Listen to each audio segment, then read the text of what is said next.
As I will say, at the end of the day, when something in life doesn't go according to plan, when something in life, I'm interacting with people, places, or circumstances that are not in accordance with my plan, okay? It's not in accordance with my plan, but at the end of the day, it's in accordance with HaKadosh Baruch Hu's plan. This is a nisayon. This is a test. And the point of this test, Shemataraso, the Karev also elabore. And I will say the point of a test, the concept of the test, has only one purpose, which is to bring me closer to HaKadosh Baruch Hu. V'hakol holech b'meduyak lefi hatichnon shel habore.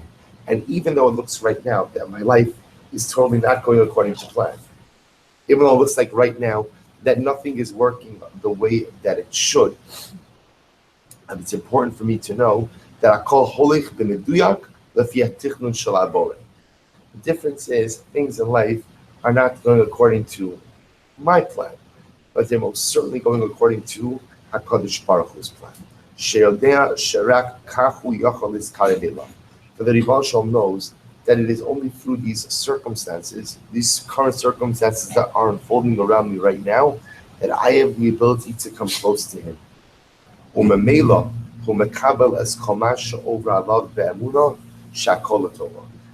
have to find in myself the ability to go ahead and makabel all that is happening to me with emunah. The emunah ultimately, again, that all is for good. That hakol is the Torah. So we'll say a very profound yisod. This is really just iterating what we've said before, but I think amplifying a bit, because we all have circumstances in life where, again, we find ourselves interacting with people that we don't want to interact with. We find ourselves in places that we don't want to be in, and we find ourselves in circumstances that are not of our choosing. The reflexive reaction to that in life is, where did I go wrong? Where did I go wrong? Because this was not part of my plan. But it's important to understand that there are many things in life that are not part of my plan. But just because they're not part of my plan doesn't mean they are not part of the plan. Because ultimately I have my plan, but they also very often has very dramatically different plans for me. So the kunst in life is the ability to try to figure out how to accept the Ribono Shel Olam's plan. How to in those moments when it's clear the plan that I want is not materializing, but the plan that is materializing is obviously the Ribono Shel Olam's. How am I mekabel that plan be'ava? How am I understanding that each of these challenges are necessary in order to allow me to come close to Him? And most of the ultimate goal in life is the cultivation of emunah. So therefore, again, everything that happens to me in life is in order for me to be able to establish, because everything comes from emunah, is me to establish a sense of emunah. So all the difficulties, all the setbacks, all the challenges are there to allow me some way, somehow, to come closer to HaKadosh Baruch Hu. My job is to be able to makabel these things, be ahava. Let's go on page Tzadik Dalet, second section. Al karach atachai, adam shover nisayon, tzar shiyochaz b'midas ha'emes. But say a person is undergoing a nisayon, a person is undergoing a challenge, has to hold on to the midah of emes. V'yavin, what does this mean? V'yavin, shene achar sha'al karchal hu chayim la'avar nisayon zeh. Habrera ha'yechida she'yishlo. Well, so this is another very profound statement. The Mechaber explains over here the following yisod, which is that after a person realizes that he doesn't have much choice in terms of undergoing a particular nisayon. So sometimes I find myself in circumstances that are not of my choosing, but they're my circumstances. Meaning it is what it is. So in that moment, and it's a very profound statement, the Mechaber says a person has a choice. The choice is, well, he says there's only one choice. The truth is there are two choices. Right? Choice number one is lament your circumstances. Lament it. Nebach me. You know, I could whine about it. I don't mean whine about it. I could complain about it. Because again, sometimes I find myself in circumstances that are not of my choosing, and they're very difficult and they're very hurtful, and sometimes they're just exceptionally challenging. So therefore, again, I could complain about those circumstances and ask, of course, the most profound theological questions of the why me, why is this happening? You could do that, although we all know, because all of us have been in difficult and challenging situations, that when you ask those questions, you can ask them but yesh kol ve'ein ona. There's not going to be an answer to that. So therefore the Mechaber says there's a brera yechida. There's only really one choice. The one choice is lis chazek v'la'avodas hanisan be'amuna shakolato v'la'avodas shakolato. I said the only choice is to be strong, and to weather the challenge, to figure out how to get through that challenge with the emunah that I call as a tova, with the emunah that some way, somehow, this particular challenge is for my good, that there is something positive here, that there's some type of tova that ultimately will come from this. Sheperusho lihios sameach bechalko. Now, this is actually quite profound as well, that a person has to learn to be sameach bechalko. Now, we often think that sameach bechalko means that I have to be happy with the amount of money I have, right? Ezu asher sameach bechalko, who is rich, one who is happy with his lot, with his chelek. So I'll say that's true, but chelek means much more than just your money. Chelek also means your lot in life. What is your lot in life? So my lot in life, we'll say, is comprised of a number of different things. My lot in life, part of it is my parnasa. Part of it are my relationships, are my marriage, are my children, it's my career. There's a lot of different lots that each of us have in life. So the Mechaber says over here that when I find myself beset by nisayon, when I find myself beset by challenge. So again, choice number one is complain. Choice number two, ultimately, again, is to strengthen myself. Overcome the challenge. How do I overcome the challenge? How do I overcome the adversity? With the emunah that I call it tova, with the emunah that all is good.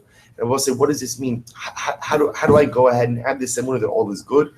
That comes from the ability to be happy with my lot, to be sameach bechalko, to go ahead and be happy with my lot, which means to be happy with my circumstances. Ulechapis mahameser shashem mosralo. What is the message that the Ribono Shel Olam is conveying to me through these circumstances? Because we'll say every single circumstance that happens to us in life, there's a message. Yes, the global goal is to come close to HaKadosh Baruch Hu, to cultivate a sense of emunah. But embedded in every single life circumstance is some type of message. If I find the message, then I'm sameach bechelki. If I find the message that I'm happy with my lot, I'm happy with the circumstances because these circumstances have allowed me to grow. If I'm sameach bechelki, then I'm able ultimately to recognize that what? That hakol is l'tova, that all is for good, because look at what I learned from this circumstance. So now I realize all is for good, and if I'm able to realize that all is for good, then ultimately I'm able to reach the level of emunah. So we'll stop over here for today. We'll pick up bottom of Sadik Dalet and Meretz Hashem tomorrow. Be sharp.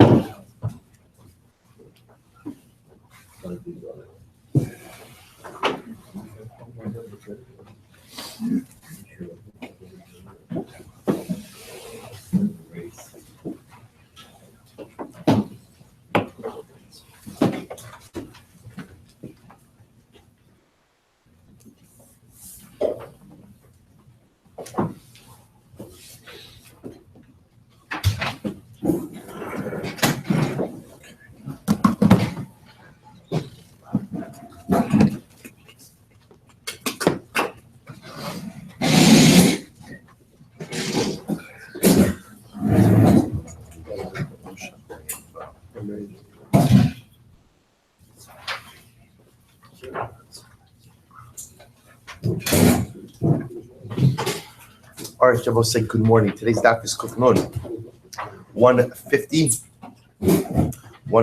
and we are picking up Emeretz Hashem on the top of 150. Kuf Nun Amud Aleph, and we are picking up actually second line. V'lo asu. We kind of left off in the middle of a thought. So I share this morning is dedicated by Yaakov Ben Zakein in the Schus of Refuah Shlema for Chana Perel Bas Rechel, and the merit of our Talmud Torah. Chana Perel will have a complete and during Refuah together with Kol Cholei Yisrael. Okay, so let's begin. So remember, we were speaking about the idea as to whether or not, in certain circumstances, if one withholds metaltalin, does the withholding of metaltalin, a movable property, constitute a shiur? So we were discussing this idea yesterday vis-a-vis an eved. So remember, Rabbi Lazar came along and said that asu metaltalin shiur eitzel eved. That ultimately, if the adon goes ahead and gives his estate to the Eved, but withholds metaltalin. So we would say, at least Rabbi Lazar would say, that Lamaisa, again, the Eved is not Kona himself. He does not acquire himself. Why? Because ultimately it's possible that the sheer metaltalin included the Eved as well. Below us, so again, I left off literally in the middle of the sentence of Rabbi Lazar. Below us, metaltalin sheer eitzel ksuva, third line from the top on Kuf Nun. But however, Rabbi say when it comes to ksuva, so metaltalin, there's no shear. So what does this mean? By the way, not shiur, like with an ayin, shiur, shin yud vav resh, holding something back. Look at the Rashbam for just a moment. It's actually right across the Rashbam. V'lo asu metaltali shear eitzel ksuva. This nan, I'll say, this is actually an interesting case. This nan gabe hahida hibim sekas fe'er pirkin d'le'el. By sinla parshin la kosef nechasav lebanav. We'll say a man gives away his property to his sons. The kasav is while he's still alive. The kasav leishto karka koshu. And he gives to his wife a piece of land, a piece of property of the ksuvas. So we say that essentially when he gives her that piece of property, what ends up happening is that the ksuva lien is lifted from the rest of the estate and devolves only upon that particular parcel of land. These things, Gemara says, that's what it means. Of the ksuvas means doesn't mean she's lost her ksuba, but rather she's lost the lien of the ksuba upon the general estate, and that lien only devolves upon that one very specific parcel. And ultimately, again, so we'll see later on, some establish this as a cases where the wife is silent when the husband is doing this. Of the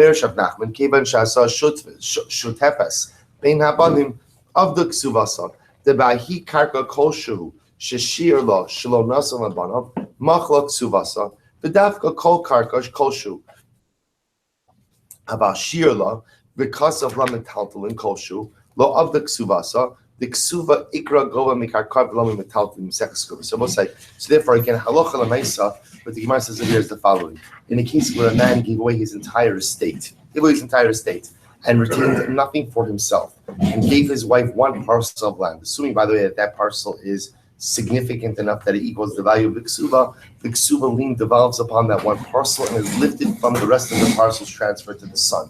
However, if let's say the man went ahead and retained some additional real estate for himself, the ksuva lien ultimately goes ahead and devolves upon those additional pieces as well. However, if the husband just retained the metaltalin for himself, then ultimately the ksuva lien would not devolve upon metaltalin, because I will say in general, a ksuva only has a lien against what? Against real property. Fine. So the Gemara says, so I will say, the point over here that remember we're trying to figure out is sheer metaltalin considered to be something significant or not? To which the Gemara says, Hassam, we'll say over there in the case of the Mishnah in Peah, where a man goes ahead and writes all of his property to his Eved, the truth is, there was no need for the Mishnah to even bring up the issue of karka. So why does karka even show up in this case? Because of the ratio. What are the ratios? Rabbi Kiva Omer, karka kolshu chayeves bepeah b'kurim. So v'lichtav aleim pruzbol, v'liknos iman nechasim sheish she'ein lehem achrayis b'kesef u'b'shtar b'chazaka. Because I will say the first part of that Mishnah, which has nothing to do with our discussion, but the first part of the Mishnah, Rabbi Akiva mentioned karka, because karka was significant. Because if you have any amount of karka, that karka is chayiv in peah, which will say refers to leaving over the corner. That karka is chayiv in bikurim, first fruits. That karka could be used ultimately again to write a pruzbol on it, and that karka could be used to go ahead and acquire nechasim she'ein lehen achrayis. And that karka ultimately again could be used to go ahead and acquire movable property as well. So the Gemara says, Mishum Hachi Katani Karka. That's why I will say, because the Reisha in the Mishnah in Peah made mention of Karka, so therefore again the Seifa also mentions Karka. However, again I will say, what comes out is in our Mishnah, right? In our Mishnah, so the mention of Karka is a more specific mention, and therefore, again, what we learn out over here, at least from where the Gemara is holding right now, is that if let's say a shchid mira, remember all of this is coming back to shchid mira, and the question is the following. Here's what we know about shchid mira, which is that something is only called imatna shchid mira if what? If the shchid mira gave away all of his property, but if the shchid mira retained something for himself, that is not called imatnas shchid mira. So the question becomes what? The question is, I understand if he retained some karka for himself, that's not called imatna shchid mira. What happens, however, if he retained some metaltalin for himself? Is that called a mamashur? So that's our shaila.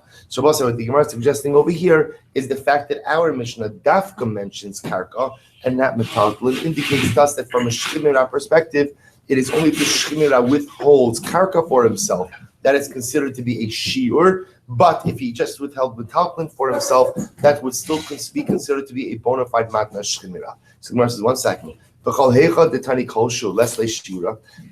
Now remember, what the Gemara was suggesting was the following. The Gemara made it sound like in yesterday's daf that is, if the shchimera goes ahead and retains any amount of karka for himself, any amount of karka, therefore you're going to say that is no longer considered a matna shchimera, but rather again that is just simply a bona fide matana. Remember again, the nafkamina is what? The nafkamina is if the shchimera recovers. If he recovers, if it's a matna shchimera, then the gift returns. If it's a regular matana, so whether he dies or whether he recovers, the matana is still a bona fide matana. So the both said the Gemara was suggesting that if the shchimera goes ahead and retains any amount of karka for himself, then lemaisa again that is no longer considered a matna shchimera. Rather again, it's a regular matana. So the Gemara says so that's all based on the Mishnah's usage of the word kolshu. So now the Gemara questions that. Are you telling me that whenever we use the word kolshu means anything, even the smallest amount? Are you telling me that wherever it says kolshu, there's no shear? So the Gemara says, but 1 second, but we learned Rabbi Dosav in here, Kines Omer, Chamesh Rechelos goes as those mana upras. You actually remove one of those manas.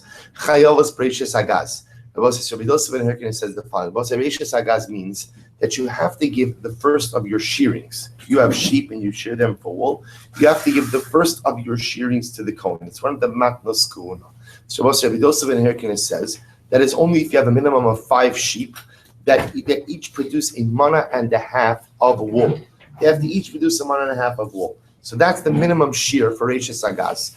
The Chum say, no, even if it's Chamesh Rechelos goes as those kolsheim, even if you have 5 sheep and they produce any amount of wool. So we'll say, Rabbi Dosav ben Hirkin says there's a minimum amount of wool in order to be chayv in Reishis Agaz. And the Chachamim say, no, any amount of wool that the sheep produce is enough to make you chayv in Reishis Agaz. And we ask, Kama kolsheim, Chachamim, when you say any amount of wool, by the way, what's the definition of any amount of wool? So the Gemara says, so Amarav, mana upras. So Rav says it has to be at least 1.5 mana of wool. So this 1.5 mana of wool. Ubilvad shihu michumashos. And as long as each sheep is producing 1/5 of that 1.5 mana. In other words, you need 5 sheep, each producing 1/5 of a 1.5 mana's worth of wool. So I'll say, but what's the point of this? Without, again, yes, it's a great schus to learn about Reishis Agaz anytime, it's beautiful, but what's the point of this over here? The point of this, Rabbi says, you see the following, that the Rabbanan are using the word kolshu, which means any amount, but yet what are they saying? Kolshu doesn't mean any amount. Kolshu means what, Rabbi say? Kolshu is still a specific amount. In this case, it's 1.5 mana. So you see from here, we assumed that the word kolshu means literally anything. What we're beginning to now see is that even the word kolshu might refer to some type of shear, to which the Gemara says no. Hasam bedinhu listi kolshu. The reality is the phrase kolshu should not even be used in this discussion. So why is it used here? But since the Tanakama, which was said a large shear, which was Rabbi say 1.5 mana from each sheep, Amar ihu nami shiura zutra. The Rabbanan said a smaller shear, karilei kolshu. So we'll say, what the Gemara is saying over here is the following. The Rabbanan's small shear, compared to the Tanakama's large shear, the Rabbanan call a kolshu. Because I will say it is much less than ultimately, again, remember, Rabbi Chanina ben Dosa is saying, Rabbi Dosa ben Hirkin is saying each sheep has to produce 1.5 mana of wool. The Rabbanan are saying all 5 together have to produce 1.5 mana of wool. So the Rabbanan call their shira kolshu compared to Rabbi Dosa ben Hirkin. But Lamaisa, the Gemara says, you're right, they shouldn't have used that phrase because that phrase is a bit misleading in this context. Pshita, so let's go by a little bit. Pshita, Amar metaltal leplonya. So let's listen to this. Now what the Gemara is going to get into, and this is really quite fascinating, is certain lashonos, if a shchimera uses these particular words, what do these words mean? Meaning, what's the connotation? So watch this. Obvious. Amar metaltal leplonya. Let's say shchimera says, I hereby give my metaltalin to Ploni. So what does that include? So the Gemara says, Kalmani tashmishta. It certainly includes all of his utensils. Kani, lebar mechiti usari. So what the Gemara essentially says is, metaltali, if I say my metaltalin go to Ploni, that pretty much refers to my movable utensils, but not to my food. Not to my food. Lebar mechiti usari, even though technically speaking, food is metaltalin. Also, chiti, wheat and barley is metaltalin. But when I say metaltalin lefanya, it refers to my utensils, not to my food. However, if I say kol, which does not mean shchimera, kol metaltalin, I will say first wide line kof nun. If I say all of my metaltalin go to Ploni, then what? Afilu chiti usari va'afilu rechayim ha'elyon kana. So I'll say in that case, if I say kol metaltalin, all of my metaltalin Ploni, so he gets all of my utensils and my food, including the upper millstone. We'll say, remember again, however, lebar mirchama tachtona, except for the bottom mill. So remember again, when people often had mills. So again, whether this was a commercial mill or even a home mill, mill was made up of two stones. You had one stone that was really attached. They're both movable, but one was more attached to the ground, and the other one was movable. So the Gemara saying over here is the following: if the shchimera says, "I hereby give all my metaltalin to Ploni," that includes utensils.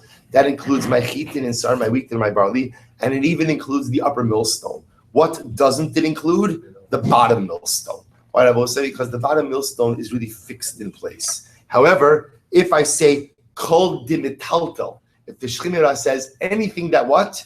Anything that is movable, then afilu rechayim hatachtona. Then I will say that includes what? That includes even the lower millstone. So the Gemara goes back there. Say, by the way, just like the incredible musar that often comes from, besides the fact that it's just rivetingly interesting just to learn these things, what's also the incredible musar, because there's a musar in everything, is your words, the power of your words, right? You understand the difference between saying, if somebody were to ask you on the street as you were walking into shir this morning, not that it's a good idea to make small talk with people walking in like at 5:40 in the morning, but if you were to go and start to ask you, tell me what's the difference between metaltali, kol metaltali, and kol the metaltal. So you would have said right off the nothing.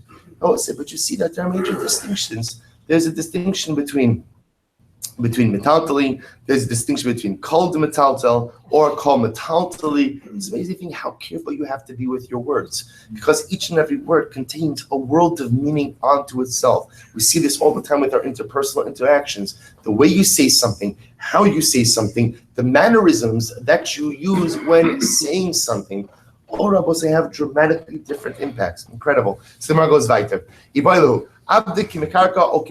So we'll say, here's what's amazing. We're going back to now a fundamental question. Is an Eved like Karka or is an Eved like Metalta? So we'll say, so we say to ourselves, come on. We have been discussing this question, I'll say, is it 6 years this summer that we're into a definite cycle? 5 years. 5 years. So literally, without exaggeration, there's not a Masechta that has gone by that we have not discussed this question. What is an Eved like? And the truth is, if there's one thing, right, in our journey through Shas that we felt we kind of had nailed down, is that an Eved is like Karka. It's like, it seems like a Shas fundamental. Eved is like Karka. I will say, what you're seeing, by the way, now that's coming up, is that it's not pashut. That's always always remember that phrase. Somebody asks you a question, right? It's not pashut. It makes you sound very scholarly, right? It's not pashut. So I'll say, so the truth is, this is not pashut. Why? Because and by the way, we've seen this come up in the sugya.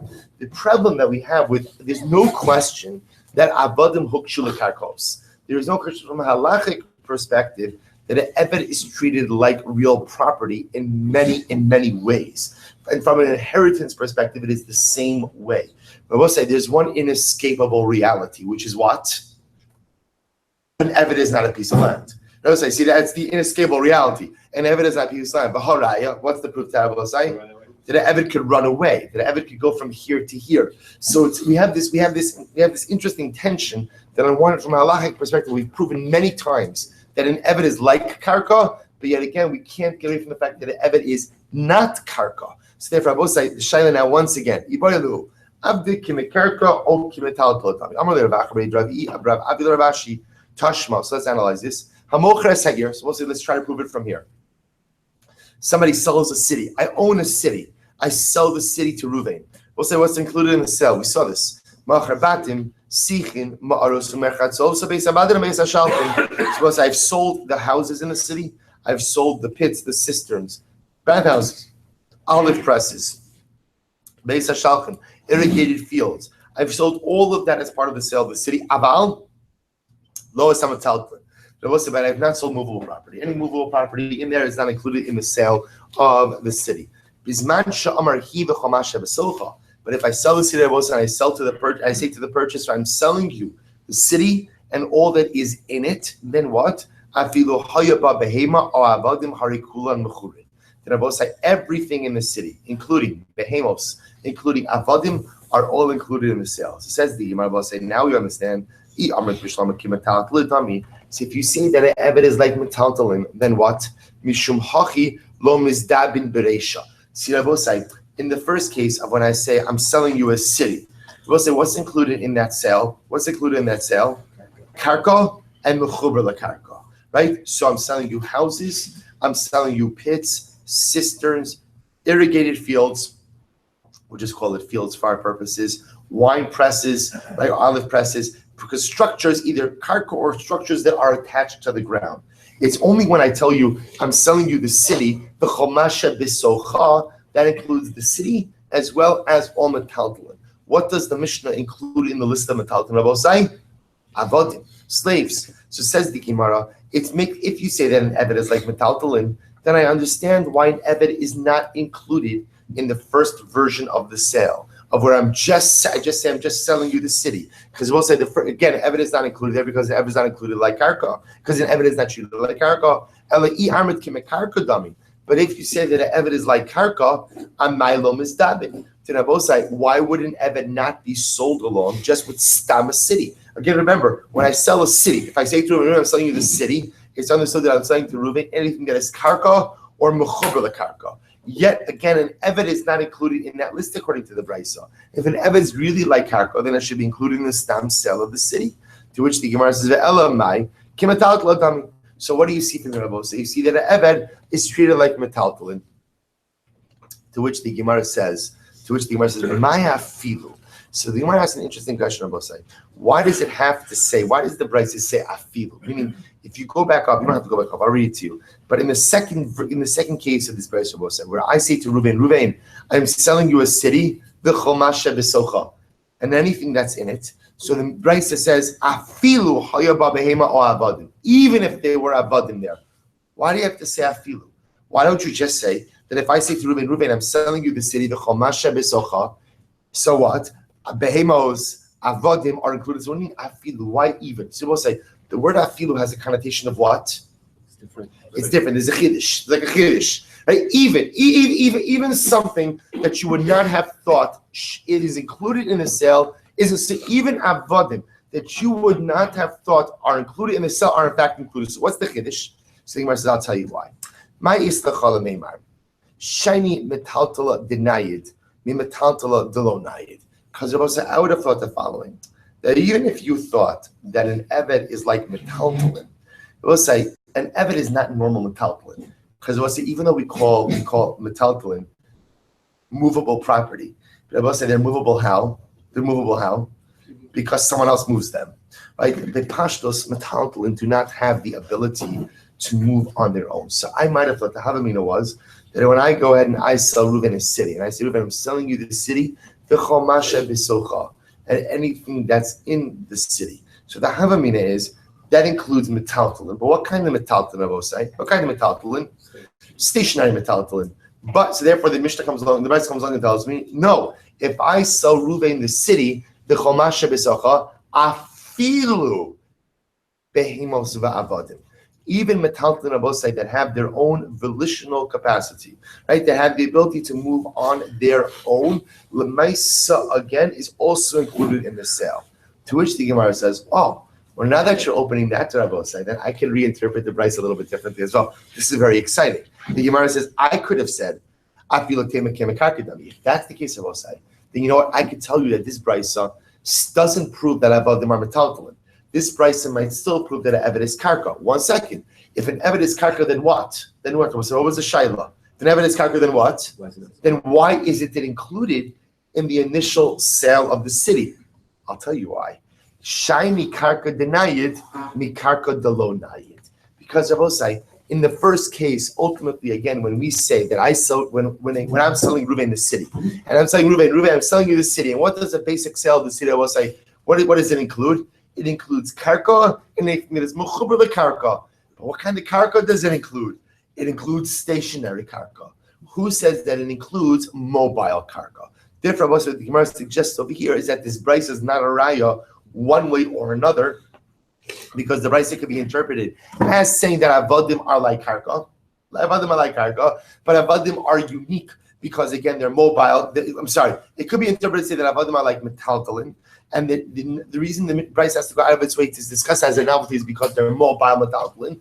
On the flip side, it can also be interpreted as saying that Eved is like karka. But the reason it's not included in the original sale is why? Because the original sale only covers stationary karka, not mobile karka.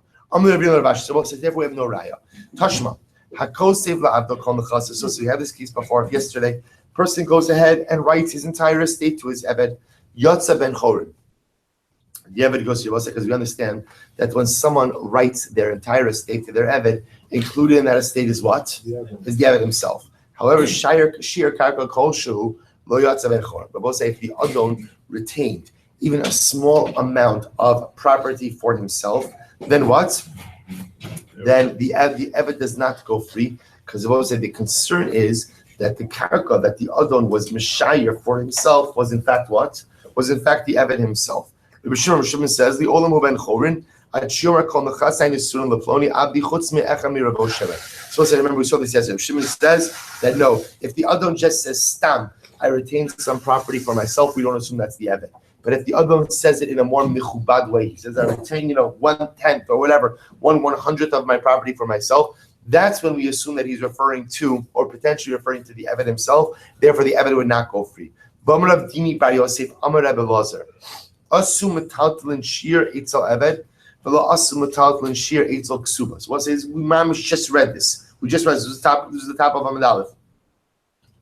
So Rebbe Lazar comes along and says, but just understand that if an Adon goes ahead and says, I hereby give all my property to the Eved, except metaltalin. He retains some metaltalin for himself.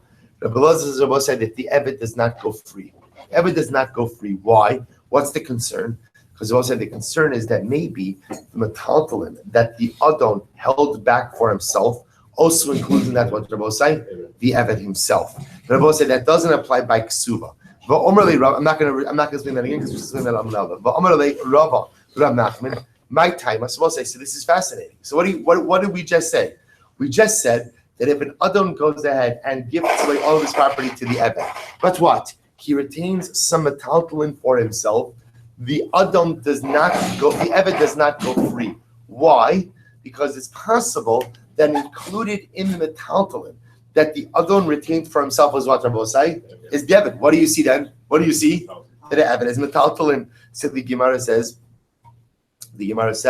my time of the metaltalu or metaltala havishir. So ksuvas isha mekarko or metaltala mekarko havishir.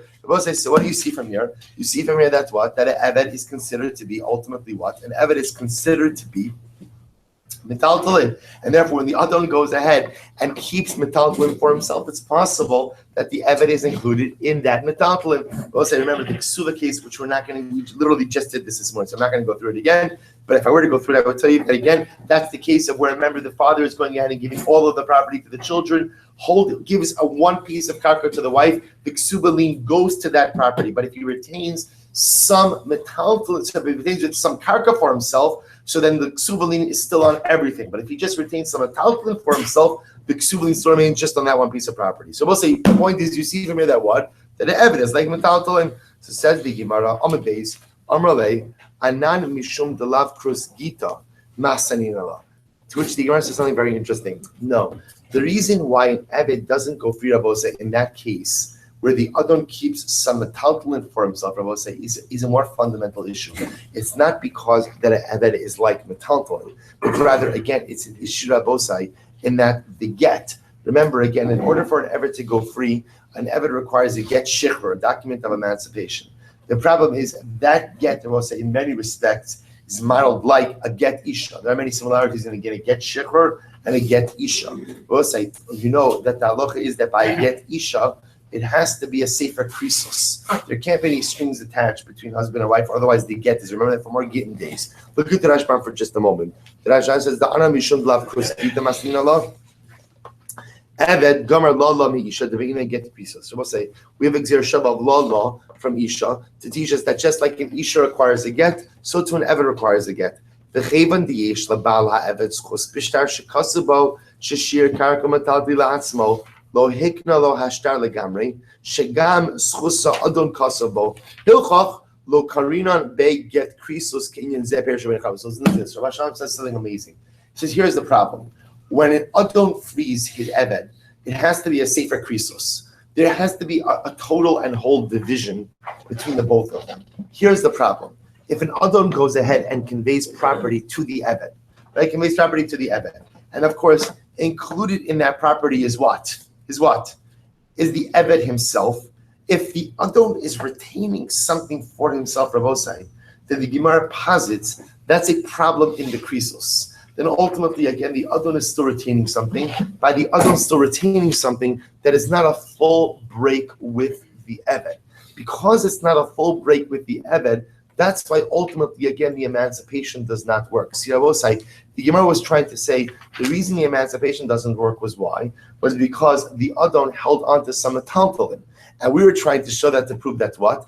That maybe the eved is part of that metaltalin, giving us the raya that the eved is considered like metaltalin, not karka. To which the Gemara now posits, no. The reason why this case doesn't work, the reason why the eved doesn't go free here is not because an eved is metaltalin. It's quite possible that an eved is karka. The reason the eved doesn't go free over here is because the get shikhr, the document of emancipation, is not effective. Why? Because at the end of the day, the adon is retaining something for himself. And as Rabbi say, I want to be clear. Had the adon just freed the eved free and clear without giving him property, that would have been fine as well. The fact that adon and eved have kind of like shared property interests, that's where there's a problem. Says we're gonna challenge this, but that's the havamina, because we're now like partners in a way, even though we're not, because the adon is retaining something for himself, but because we're dividing up estates, we're too connected. We're too connected. And because we're connected in some way, therefore the get krisos is not good. And that's why the eved doesn't go free. But I will say, we're kind of back at square one a little bit, because at the end of the day, we have not resolved, isn't eved karka or isn't eved metal? So we'll say, we're going to take a break. We're not break. We're going a little bit tangent on that. We're going to go on a little bit of a tangent for just a moment, but we're not finished with this. So the Gemara goes weiter. Amar Rav Nachman. So Rav is saying Rav Nachman will say, Chamisha. There are 5 people. 5 people. We'll say there are 5 people whose gifts are not fully effective unless they give away all of their property. Elohim, who are there, both say? Get ready. Shchimira, number 1. Avdo, slave. Ishto, wife. Banav, sons. Mavrachas. We'll say Mavrachas, we're going to a very interesting case of a wife, a woman who does not want her husband to have any rights in her property. We'll discuss why. Shchimira. We'll say now we're going to go through all 5 cases. So what's the case of Shchimira? This nan Shchimira shakasav kol nechasav la'acher and meshir karka kol shu. Shchimira will say goes ahead and gives away his entire estate to someone else, and what happens? He retains some property for himself. Kol shu. We'll say now again, whenever we see that phrase now for the rest of your life, you're going to get very excited. Because remember again, now I know, does kol shu mean kol shu? Does kol shu mean anything? Or does even kol shu mean some minimum amount? Incredible. So it says the Gemara, so what happens? Shchimira goes ahead and gives away his entire estate to someone else, but he holds back, he retains some amount of property for himself. Now these words are very interesting. Matanasa kayames. We'll say, what does that mean, matanasa kayames? Matanasa means his gift stands even if he recovers. In other words, that Jabosai, when he retains some property for himself, that is no longer called a matna shchimera. That is no longer called a deathbed gift. Why? Because Jabosai, The deathbed gift means you're giving away everything because you know you're going to die. However, if you retain something for yourself, that is just called what? A gift, a matana. We also say matana no backseas, as they say, right? Matana, you live, you die. If you gave it as a gift, it's a gift. So matana comes even if he recovers. Ultimately, again, the gift stays. Lo shir karka kosher. We will say if the shchimira gave away everything, then what? Rabbi say it is clear that he is giving this away because he thinks he's going to die. Which Rabbi means the novelty here is what? We look at a matna shchimira as a gift al t'nai. Shchimira says, I'm giving you this gift, parentheses, on the condition that what? I die. Now, of course, he's not articulating that. But it's contextually understood. So because he is dying, he's on his deathbed, and he's giving away everything, retaining nothing for himself. Therefore, again, Lamaisa, it's on the side, there's a tonight. Therefore, the Gemara says, in matanasa kayames, which means if he recovers, the gift is voided and the properties must be given back. So we'll say that's case number one. Next, Abdo. What's the case of Eved? We just saw this 3 times today. This 9. Hakol seif kol nechas of Abdo. Person goes ahead and writes his entire estate to his Eved. Yotz, and he gives all his property to his Eved. Yotz ben chorin. We'll say then the Eved goes free. Why does the Eved go free? We'll say because we assume that who is included in the gift of that estate? The Eved himself. So the Eved acquires himself and the property.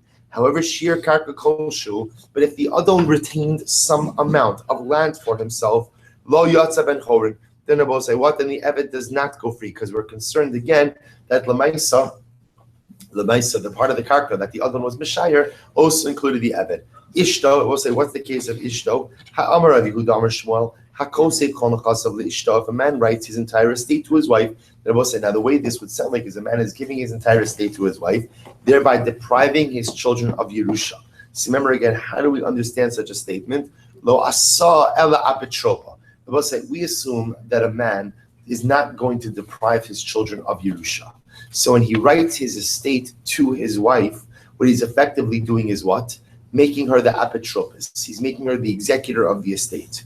Banav, I will say, what's the case of sons? This nana kosei kol nechas of lebanav. I will say, if a man writes his entire estate to his sons, because of leishto karka kolshu, and he goes ahead and he assigns, he gives his wife a particular piece of property of the ksubasa. I will say, we just had this before as well. Of the ksubasa means what? Not that chasram she's lost her ksuba birth, rather again, she's lost her lien. In other words, the lien is lifted from the property conveyed to the sons and only vests upon the piece of land given to the wife.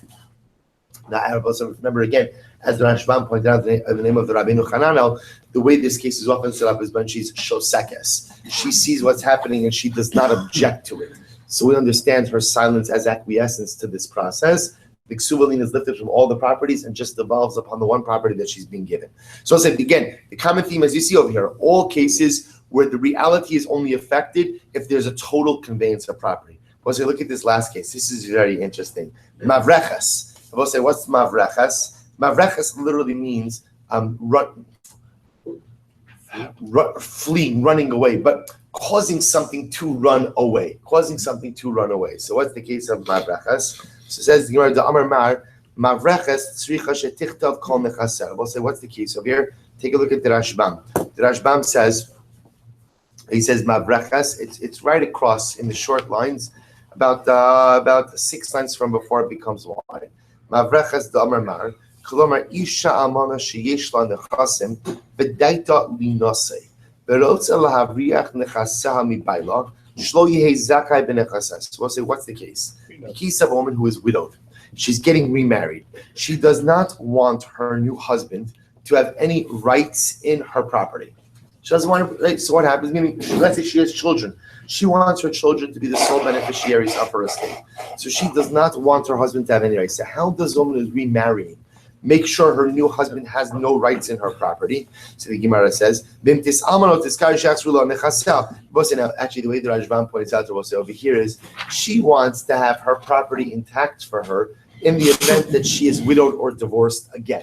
In other words, let's say it's a second marriage, or third, or fourth, or fifth, whichever number. And what happens? She wants to make sure that she has her property for herself. So she doesn't want her husband having any rights in it. So what does she do? Look at the Rashbam says. The Rashbam says,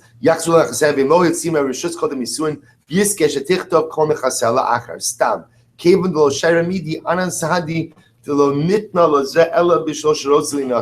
So let's listen to this. What she does is she could gift the properties to someone else. Since she retains nothing for herself, it's understood, Rabosai, that what's happening over here, she's just giving a gift to someone for the duration of the marriage so that the properties will be shielded from the husband's usage. And it's understood that what? That in the event that she is divorced or her husband dies, that she gets back all of this property. I'm reading in the first white line of the Rashbam. So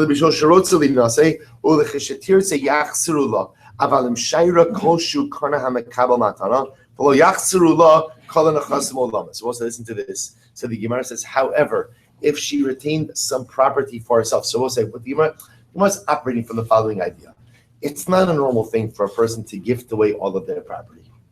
People don't do that. People, again, when do people do it? If they're shchemira, or we'll say if they're essentially trying to find like some type of, I want to call it like a marriage shelter, right? Like it's like like a tax shelter. It's a prenup, but it's a pretty dramatic prenup. Meaning, again, what she's essentially doing is she is shielding the property from her husband's reach. How is she shielding it from her husband's reach? By essentially taking it out of her rishos. If it's not in her rishos, her husband has no rights in it. So she's making a comprehensive gift to another by saying, here, take my property. I'm gifting you my property. So the Gemara understands over here. Let's go back to the Gemara.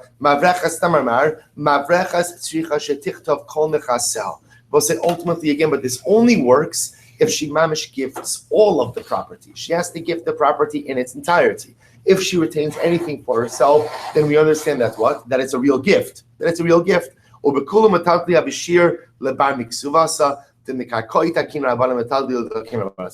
again, the Gemara says, and in all of these cases, again, so we'll say if you go ahead and you hold back metaltalin, so it would be a shear, with the exception of ksuva, where if the husband holds back some metaltalin, it's not considered to be a shear, since the ksuva lien is only upon karka, not upon metaltalin. Ameimar Amar, so Ameimar says, metaltalin the ksuva, the isnu be'enayo habishir. Ameimar says there is one exception. But say if again in the ksuva it is written that the wife has the ability to collect her ksuva from certain metaltalin, and that metaltalin is in existence, and the husband holds back that metaltalin, then indeed I will say that would be a shear. Fine. So the Gemara goes weiter. Amar nechasi leplanya. So I'll say if a person goes in and says, I hereby give my nechasim to Ploni. Avda ikri nechasi. I will say, see, here's what's interesting. What the Gemara is going to deal with is the following. If a person makes a statement, and by the way, lav dafka, that this is a shchimira. This doesn't have to be a case of a shchimira, but this is just a case where a person is conveying property. So I say, my nechasim go to Ploni. I use the word nechasim. So the obvious shaila is, what's covered under the word nechasim? So avda ikri nechasi. So the Gemara is going to go through a whole list. And evidence called nechasim. Where do we know this? This nan. Hakose kol nechasav la abdo yatsa ben chorin. If a person writes all of his property to an eved, so the eved goes see. So what's like why? Because the eved is included in nechasim. So what do you see from here? That the eved is called nechasim. Ara ikri nechasi. Land is also called nechasim. This nan. Nechasim sheyesh lahen achrayis niknin bekesef b'shtar bechazaka. So what's you see that land is referred to as nechasim. Glima, a cloak. Ikri nechasi is called nechasim. This nan. V'she'ein lahen achrayis. So what's we call it? Nechasim shein lahen achrayis, movable property. So what's like glima, like a cloak, is also called nechasim. I'm sorry. Zuzi ikr nechasi. Money is called nechasim. This nan v'she'ein lahen achrayis. So what's we call nechasim shein lahen achrayis, movable property. Niknim im nechasim sheyesh lahen achrayis b'kesef u'b'shtar b'chazaka. So what's like? So the point the Gemara is making over here is that nechasim is a pretty overarching term. That Lamaisa, so far it's going to include avodim, it's going to include karka, it's going to include money, it's going to include a glima. So we'll say the Gemara just gives an example of this, that money is also called nechasim she'im lan achrayis Kihad Rav Papa. So it's like the case of Rav Papa. We learned this before. Havel Tracer Alpe Zuze Bechozai. Let's remember again. We saw this case. Rav Papa had 12,000 zuzim in Bechozai. So we'll say, remember, this was the case where ultimately, again, he wanted the descendant of Shmuel bar Acha to go and pick up his money. What was the concern? The concern was the custodians of the money were not going to release the money to Shmuel bar Acha. Why? Because if something were to happen to the money on the way, they, the custodians, would be responsible. So Rav Papa had a very interesting idea. Rav Papa says, okay, Shmuel bar Acha, I'm going to convey you ownership of the money. That way, when the custodians give you the money, they're free and clear. If something happens on the way, it's going to be my problem or your problem, but they're free and clear. So how did Rav Papa convey to Rav Shmuel bar Acha the ownership of 12,000 silver pieces, 12,000 zuzim? So he says, Akninu nehil Rav Shmuel bar Acha agav hasefer debeisa. So remember again, he gave Rav Shmuel bar Acha ownership of property, and through acquiring the property, nechasim sheish lo nachrayis, he acquired the money. So we'll say this was an illustration of Nechasim she'en achrayis miktin im nechasim sheish achrayis bekesef u'b'shtar. So the Gemara says kiyasa napek la'pei atavach. So we'll say Rav Papa was so happy that this worked that, remember again, he went out to greet Rav Shmuel all the way until Tabach. He was so happy. So we'll stop over here for today on this Rabbi Yabashah. So again, we're just going through the list. If a shchimera or anyone else says, I hereby give my nechasim to Ploni, what is included in that list of nechasim? We're just going through down the list of things that are called nechasim and therefore included in that statement.